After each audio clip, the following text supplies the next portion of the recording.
Hello everyone. Good evening Pilipinas. I-flex ko lang tong dates namin na malapit lang mahinog. Yan guys. Ito yung dates. Parang lansonis lang. Ayan. Madaming bunga. Pero hindi ko lang alam kung maganda ba to ngayong bunga na to. Kasi parang maliliit yung iba. Ayan. Yung isang puno kasi green pa. Ito medyo dilaw-dilaw na. Malapit na itong mahinog. Yeah.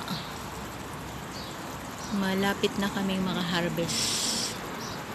Baka next month pwede na to harvestin. Yan. Meron pa yan sa likod. Ito yung puno niya, parang niyog.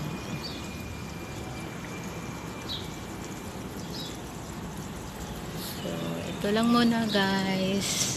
Thank you for watching. Don't forget to follow, like, and pwede na rin